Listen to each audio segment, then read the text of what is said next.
The silence breaks. For 43 years, 6 months, and 2 days there was peace. No battles, no ships lost, no screaming across the stars. Just quiet. Cold, careful peace between the Zarn Empire and the Human Federation. Commander Elira Grant never trusted that peace. Not really. Peace with the Zarn felt like shaking hands with a sleeping snake. You could feel the muscles ready to strike even while it smiled at you. On that day, the sky above Outpost 9 didn't scream. It whispered. A silent alarm blinked red on her console. No sound. Just one word. Breach. Grant looked at it, then at the stars outside her window. She didn't move, didn't speak. She just watched as shadows started appearing. Sharp black ships cutting through space like claws through cloth. Behind her, Lieutenant Voss walked in, yawning, holding a steaming mug. "Morning, Commander. Anything new?" Grant pointed at the screen. Voss stared, then dropped his cup. It shattered unnoticed. "Those are Zarn ships," he said. Grant nodded. "And that means the truce is over." "We should warn command," Voss said, his voice shaking. Grant didn't move. She spoke slowly, her voice calm. "Not yet. Not yet. They're breaking the treaty."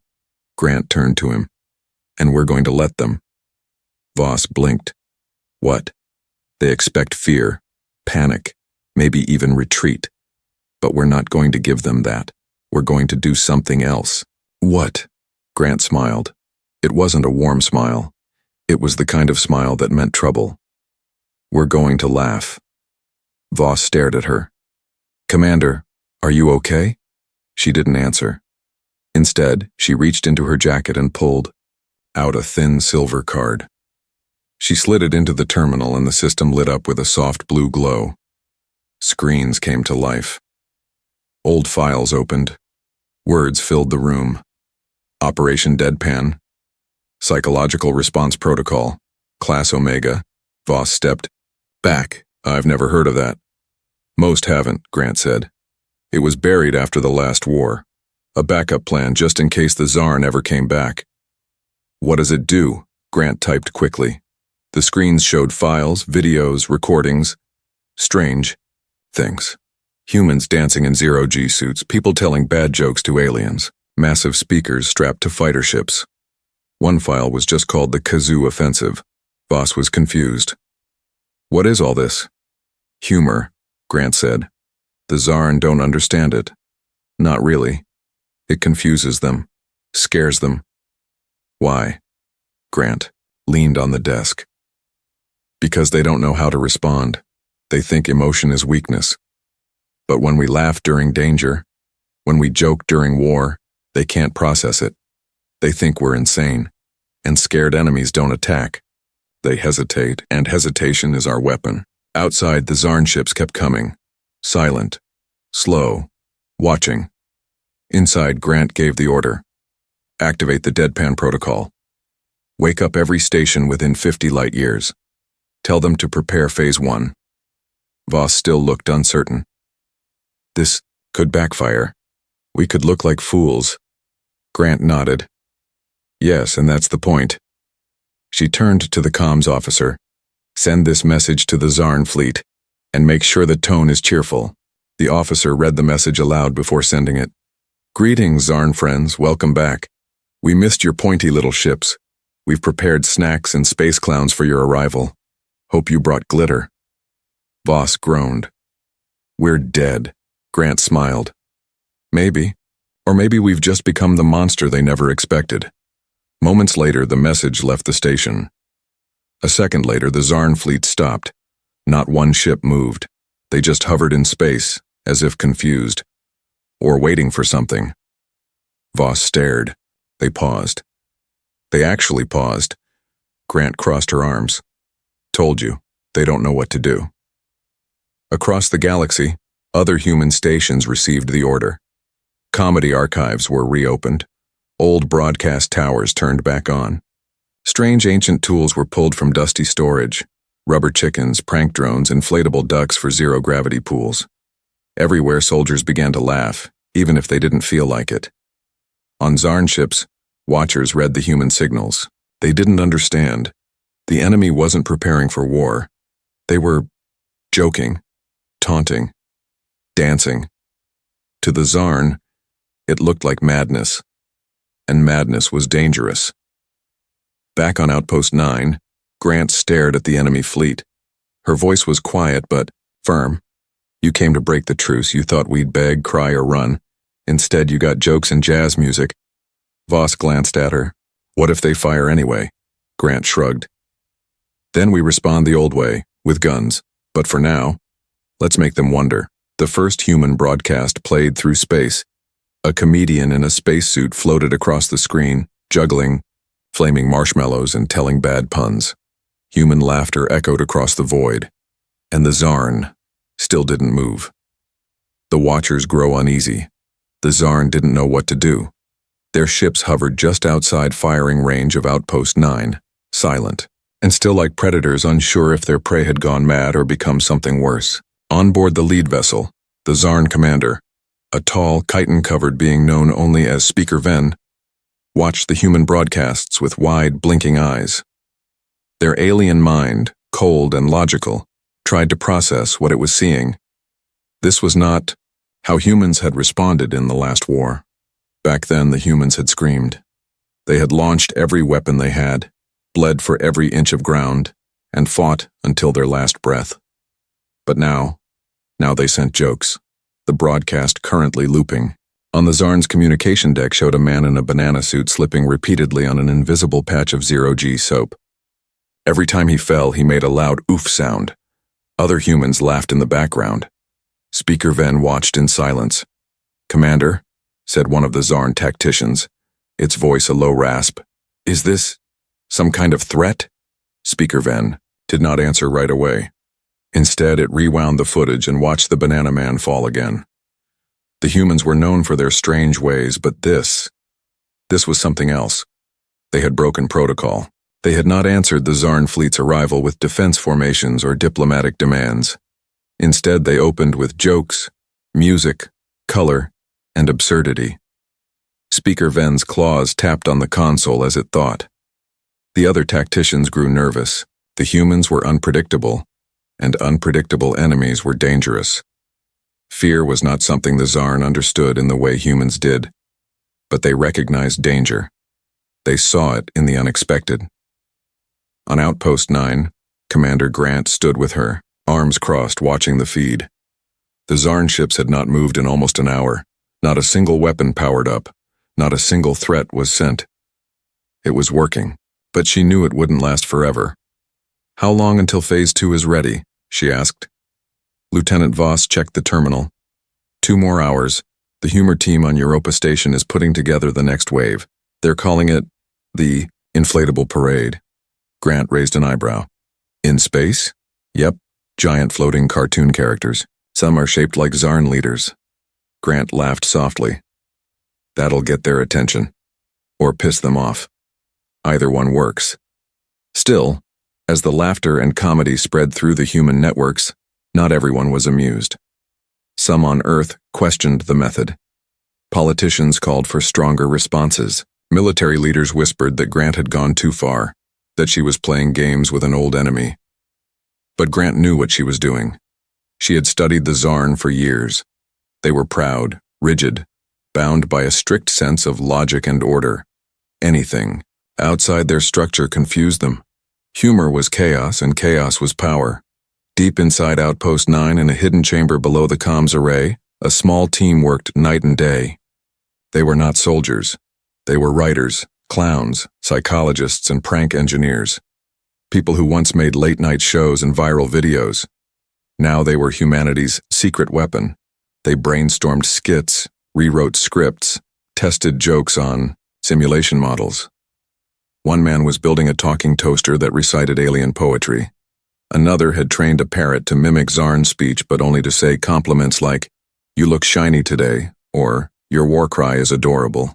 Every strange idea was logged, tested, and, if found effective, broadcast across space. The Zarn intercepted it all. Their sensors picked up songs, laughter, and confusing signals of joy. It was like a storm of nonsense, and it shook their nerves more than any weapon might have. Back in the Zarn fleet, Speaker Ven gathered its council. The humans are attempting psychological disruption, it said. They use emotional pollution, data contamination. This is not war as we know. One of the junior tacticians clicked nervously. Should we respond with silence? No, Ven replied. Silence is what they expect. We must remain in observation mode, study their methods, find the pattern. But there was no pattern. That was the point. The next broadcast was a children's puppet show. 2 sock puppets, arguing over which Zarn tentacle was best for hugging. Then came a cooking show, where a human chef made Zarn tacos with glowing blue sauce. The host ended by singing a love song to his blender. Every new video confused the Zarn further. Speaker Ven paced its ship. Its claws scratched grooves into the metal floor. They are laughing at us, one Zarn said. Or with us, another added. What does that mean? The first hissed. Back on Outpost 9, Grant stood on the observation deck again, watching as the Zarn ship stayed still. How long do we keep this up? Voss asked. Grant didn't answer right away. She watched the stars, then smiled. Until they crack. Or until they laugh back. Voss frowned. And what if they fire instead? Grant turned to him, serious now. Then we remind them that humanity fights just as hard as it jokes. But until then, we hold the mirror. And we let them see how ridiculous they look trying to intimidate the galaxy while being serenaded by a singing rubber chicken. Beneath the mask of madness, the galaxy watched in silence as the human response played out. News feeds across neutral space stations called it the strangest standoff in interstellar history. Trade routes slowed. Science ships paused their missions. Even pirates went quiet. Everyone wanted to see what would happen next. The humans had not sent weapons. They had not launched fleets. They had sent jokes, music, balloons, puppets, and laughter. And somehow, it worked. The Zarn, the ancient empire of stone and silence, had not moved. But on Outpost 9, Commander Grant knew the clock was ticking. They're studying us, she said, her voice calm but sharp. They're trying to understand the madness. Lieutenant Voss stood beside her at the main screen. We should give them more of it. Grant nodded. Phase 2 is ready. With a flick of her wrist, she activated the signal. Moments later, small ships launched from multiple human stations across the border. They didn't carry bombs or missiles. They carried projectors and speakers. They floated between the stars and began to play images across the vacuum. The biggest projection showed a massive floating Zarn head with googly eyes that wobbled when it moved. It danced to an old human song about rubber ducks. Voss tried not to laugh but failed. They're going to think we're broken. Grant smiled. Good. But underneath her smile, her eyes were sharp. She had read the old reports, the classified ones from the last war. The Zarn didn't just fight with claws and ships. They fought with precision. They studied their enemy until they found the crack in the mind. Then they shattered it. They had broken entire colonies by exploiting weakness, logic, fear, emotion. They were not just warriors. They were surgeons of the soul. But humor had no clean edge. It twisted the rules, and that made it dangerous. As the Zarn fleet floated in, silence watching the chaos unfold, something stirred deep inside their flagship. A small quiet signal pulsed through the ship, an internal transmission not meant for humans. It was a distress beacon, but not for reinforcements. It was for help. Understanding. Speaker Ven stood alone in the central chamber, surrounded by streams of data. Its claws tapped the floor slower now. Not in thought, but in something else. Uncertainty. It watched the human messages again. This time, it focused not on the jokes, but the faces. Humans smiled when they spoke. They made strange noises. They danced for no reason. They pretended to be fools, yet their actions were coordinated. Strategic. The chaos was not without design. They laugh as they face us, Ven whispered. Why? A younger Zarn officer entered, cautious. Perhaps it is a new kind of weapon. It is, Ven said, but not one we can destroy, not with force. The young officer tilted its head. Then what do we do? Speaker Ven didn't answer. Instead, it accessed a file from the last war, an old transmission buried in their archives. It showed a human soldier bleeding, laughing as he held the trigger of a bomb. He had made a joke before he died. The Zarn didn't understand it then. They didn't understand it now, but the image had stayed in their memory banks. Humans did not fear death the way the Zarn did. They mocked it. That was power. On Outpost 9, another broadcast played. This time it was a fake cooking show. Galactic Gourmet. The host was dressed like a Zarn chef, complete with extra fake limbs and shiny black eyes. He showed viewers how to prepare Zarn noodles, which involved spinning spaghetti in a centrifuge and adding glowing jelly. In the background, a fake Zarn general tried to eat the dish and exploded into confetti.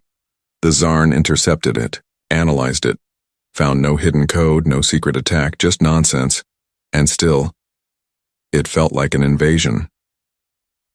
Voss leaned against the wall, watching the latest video loop. What if they're immune to it now? What if they're learning to ignore the madness? Grant shook her head. They're not ignoring it, they're sinking into it. They're questioning what they see. And that's what we want. But for how long? Grant didn't answer.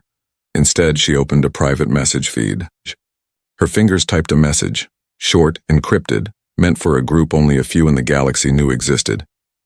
Message 2, Echo Cell subject, mask protocol status content, proceed to next layer, release stage 3.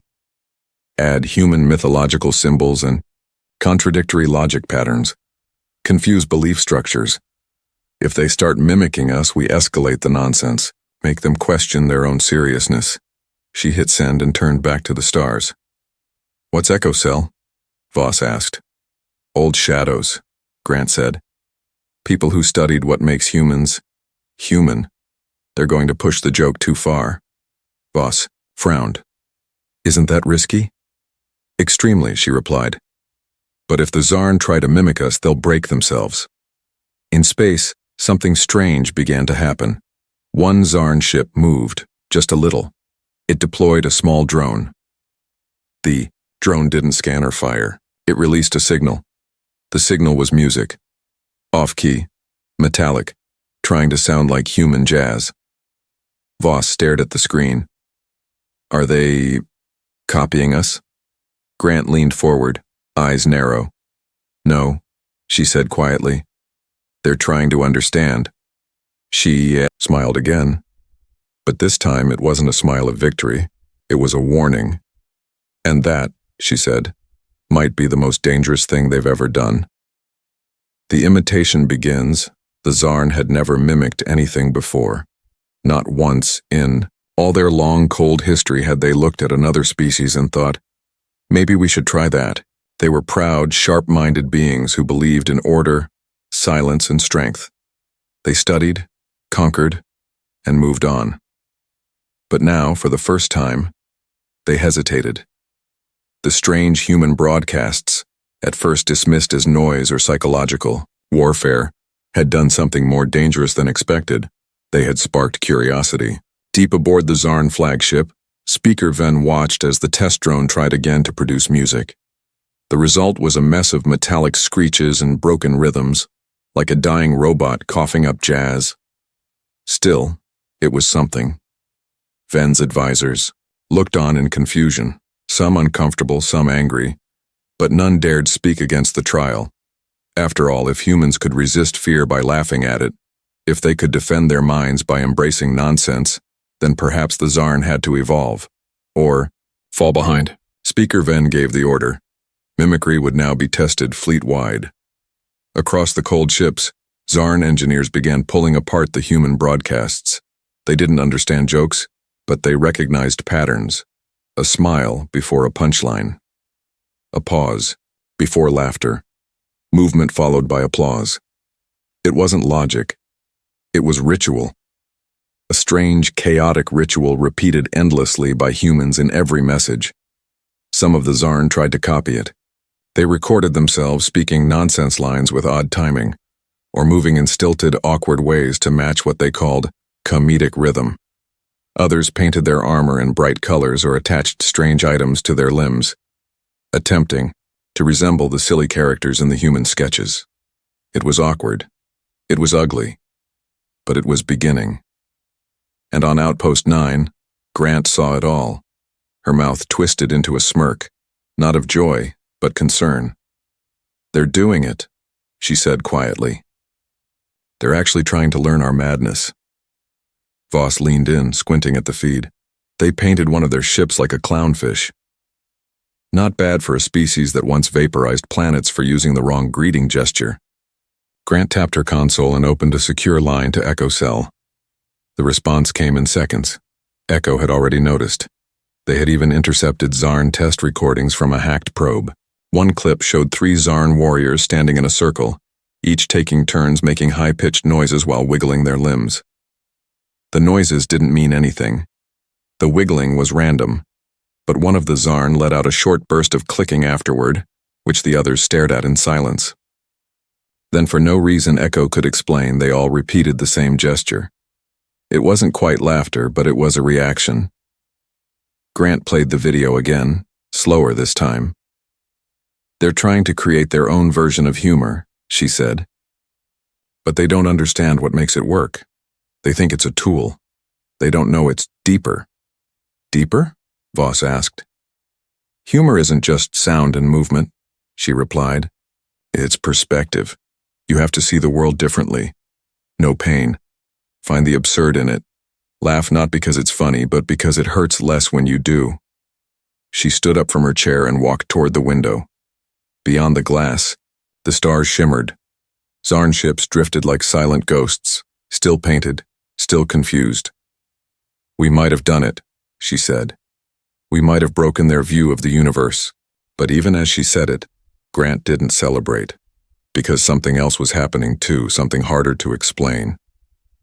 Echo Cell had detected shifts in Zarn communication protocols. Their speech patterns were changing, sentence structures, bending, tone markers twisting into strange loops of syntax that didn't belong. A kind of linguistic infection. In trying to mimic humanity, they had begun corrupting their own language. Not just their words, but their thoughts. Speaker Ven noticed it too. The thoughts of its officers were becoming fragmented, not in a dangerous way at first, more like skipping stones on a pond. Ideas didn't flow in straight lines anymore. They zigzagged, stopped, repeated, questioned themselves. The order that had ruled the Zarn for eons was crumbling under the weight of attempted humor. And the more they tried to force it, the more they felt it slipping. Some Zarn started creating their own jokes, strange, dry lines about starships or particle decay. The jokes weren't funny to humans, but they were new, and novelty itself was a drug. Small laughter, like reactions, began to echo across their decks, awkward and sharp, but real. And that terrified Speaker Ven more than any weapon ever could. Because for the first time, the Zarn were changing. Not through war, not through science, but through something they had never planned for, humanity's madness. And if they were changing, they were no longer Zarn, not fully. They were becoming something else, something unknown. Speaker Ven stood before the fleet's command council, eyes dark and unblinking. "The humans have infected us," it said. "This is not war, it is metamorphosis." "Should we retreat?" one voice asked. "No," Ven answered slowly. "We go forward. We learn. We survive. Even if it means becoming something else." On Outpost 9, Grant watched the moment unfold and whispered, almost to herself, "They've taken the bait. Now let's see if they can survive the punchline." The madness spreads from the far edges of human space to the quiet corners of the neutral zones. Stories began to spread, not of war or death, but of laughter moving like a virus. But this was no ordinary laughter. It was something stranger, sharper, and far more dangerous. The Zarn were changing. Their signals became erratic, filled with strange phrases and unfinished thoughts, as if their minds were stuck between their old logic and the unpredictable rhythm of human humor. Aboard Outpost 9, Commander Grant sat alone in her private quarters watching a looped Zarn broadcast. The alien voice on the screen, once cold and clear, now spoke in choppy metaphors, saying things like, "The ship flies like a sneeze in a thunderstorm," and, "If time had knees, we would dance on them." It was nonsense, pure and raw. But it was also proof. The Zarn had begun breaking down. Slowly, piece by piece, their old structure was collapsing, not under fire or force, but under the weight of ideas they couldn't fully grasp. And yet there was a growing unease in Grant's chest. This had gone further than she expected. Echo Cell's latest report showed something even stranger. Entire Zarn vessels had stopped following command orders. Not out of rebellion, but distraction. One ship filled its hallways with spinning lights and colored smoke, claiming it was testing ambiance for jokes. Another ship created a chamber full of mirrors and tried to simulate a comedy club based on intercepted Earth footage. A group of Zarn even held a laugh trial where one alien stood in front of the others and tried to tell what it called a joke of honor. No one laughed. Then, strangely, they applauded. This wasn't just mimicry anymore, it was mutation. And with mutation came instability. Some human officials, now watching the situation unfold with unease, began calling for a rollback. They feared what might come next if the Zarn, in their confusion, chose destruction over understanding. But Grant refused to stop. She believed that this infection of thought, this wild, untamed humanity, was the only way to end the threat of the Zarn forever. Not through extinction, but through transformation. She opened a secure line to Echo Cell again, her voice steady. "Begin Phase 3. Full-scale saturation. I want every corner of their fleet covered in chaos." The order went out, and the galaxy responded. Every comedy archive, every meme vault, every strange and ancient bit of internet nonsense humanity had ever created was uploaded, enhanced, and beamed toward the Zarn fleet. Prank calls, viral videos, old sitcoms, even clips of confused cats, and glitchy video game bugs. Everything was sent all at once. It was a flood of raw absurdity, and it hit the Zarn like a storm of static and confusion. Inside the flagship, Speaker Van watched as the command screens filled with bizarre images.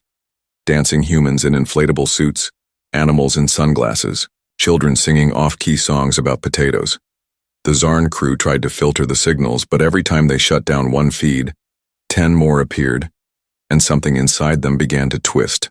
They started laughing, not loudly, not with joy, but with a strange, twitching sound that was not quite laughter and not quite pain, a release of pressure they couldn't explain.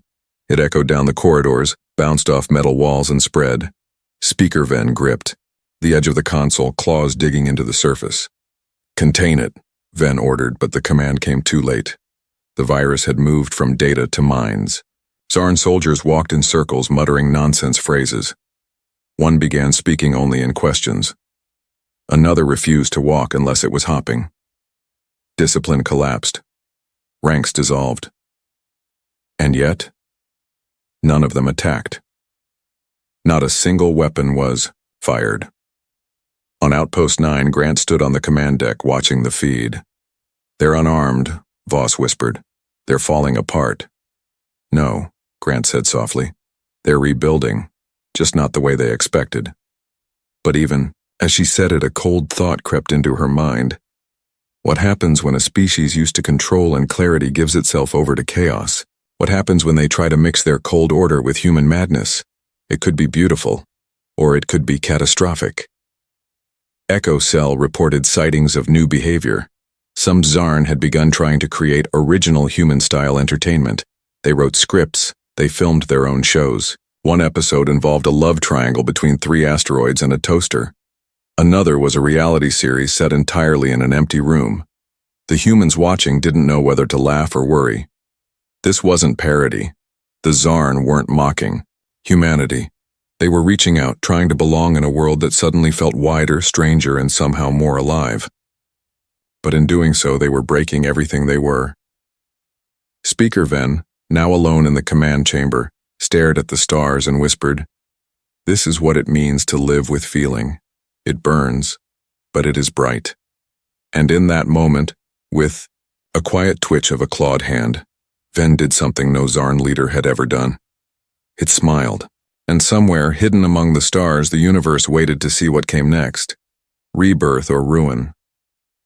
The new contagion. There was a moment, brief and quiet, when the galaxy seemed to hold its breath. The Zarn, once cold and calculated, now drifted, in a strange limbo between identity and confusion. They had not attacked. They had not retreated.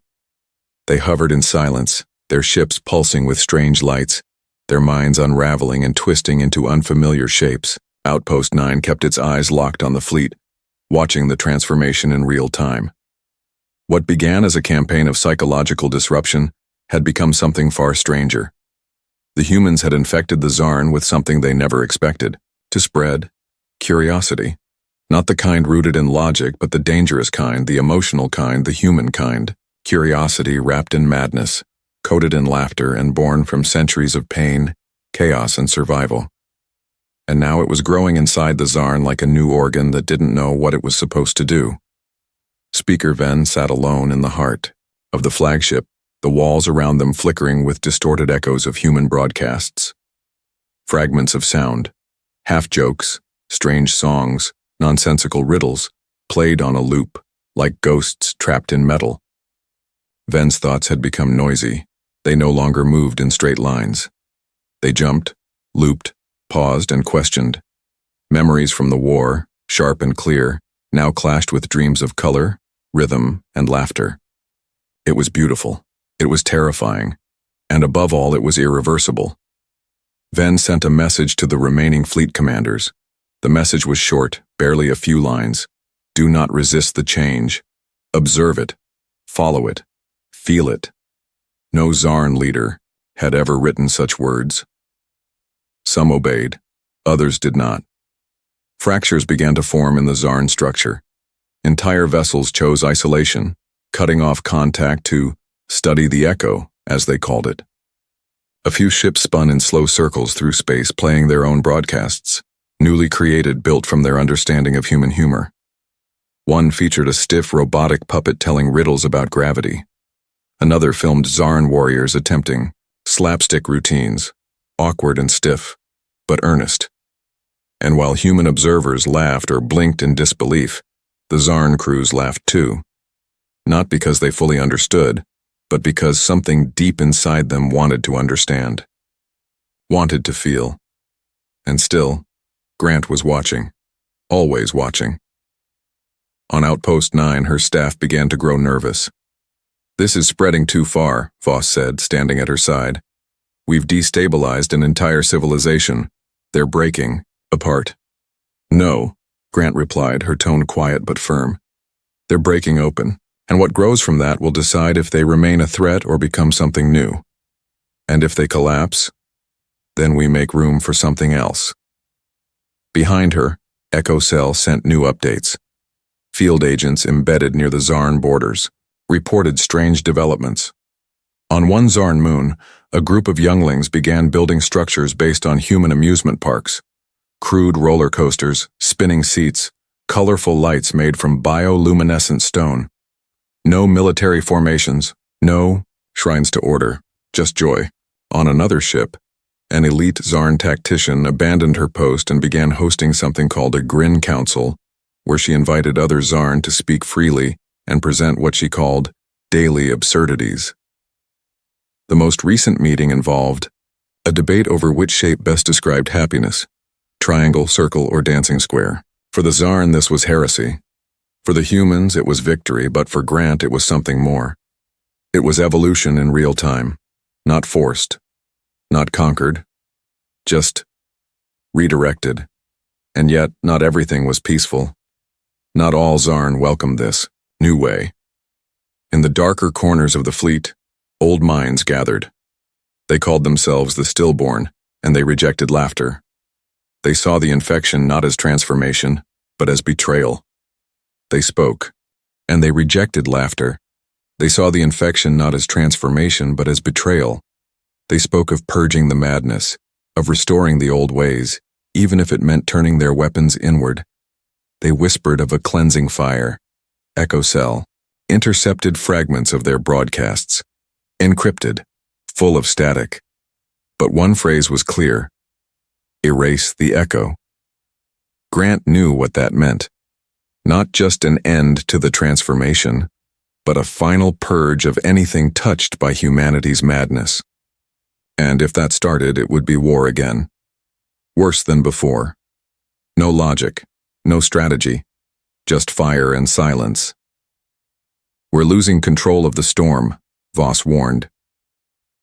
Grant looked at the starfield beyond the window.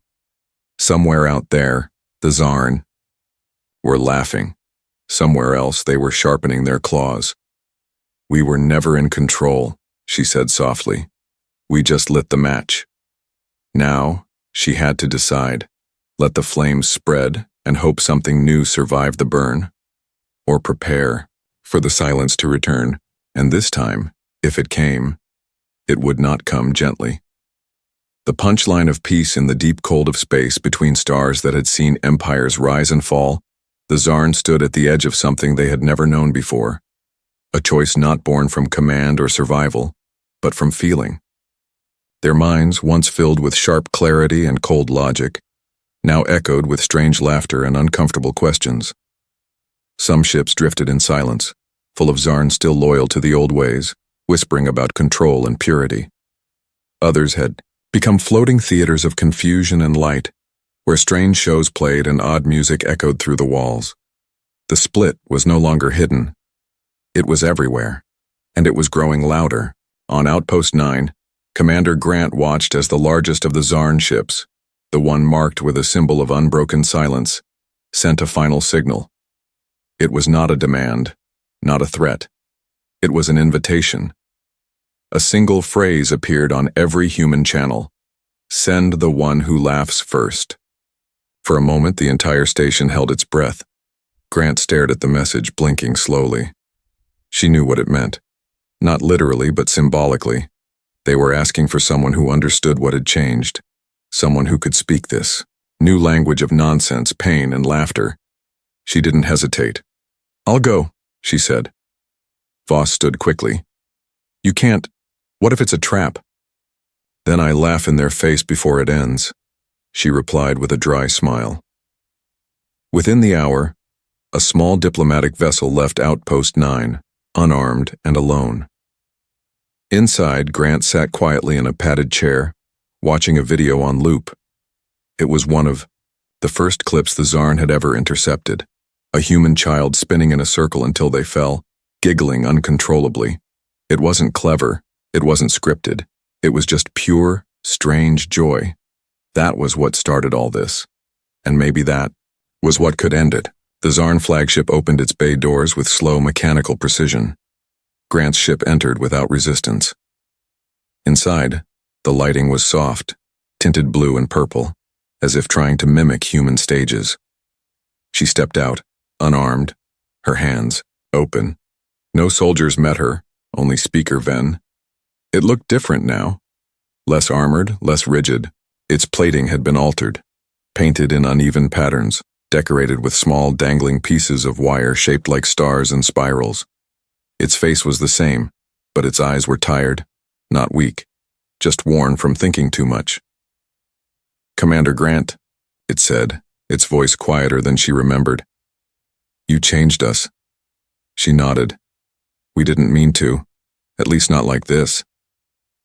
Ven walked slowly, leading her down a long corridor filled with soft sounds, laughing, humming, distant chatter. Zarn officers moved past them, some nodding, some silent. "We tried to break you," Ven continued. "Long ago, with war, with fear, and you broke something in us instead, something we didn't know could break." They entered a chamber where a circle of Zarn waited. Some wore bright colors, others remained gray and untouched. The divide was clear, but none had drawn weapons. In the center was a small pedestal with a blinking light.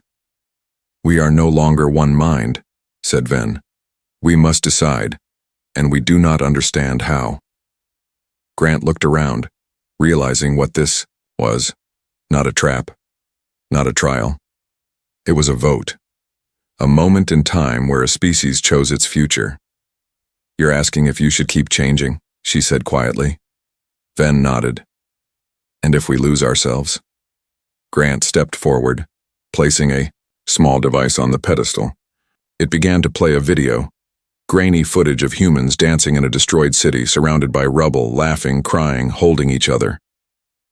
This is what you saw as madness, she said. But it's not. It's hope with bruises. It's how we survived everything. The Zarn watched in silence. The video ended. Grant faced them. You can choose silence again, fear again, or you can let this strange, broken, beautiful thing inside you keep growing. You might become something new, something better, but you can't go back. For a long time, no one spoke. Then one Zarn stepped forward, tapping the light. A soft chime echoed. Then another followed, and another. One by one, they made their choice. Not with weapons, but with sound.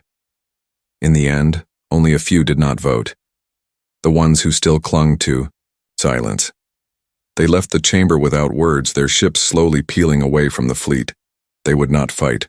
Not today, maybe never. But they would not join either. Grant watched them go, then turned to Ven. What now?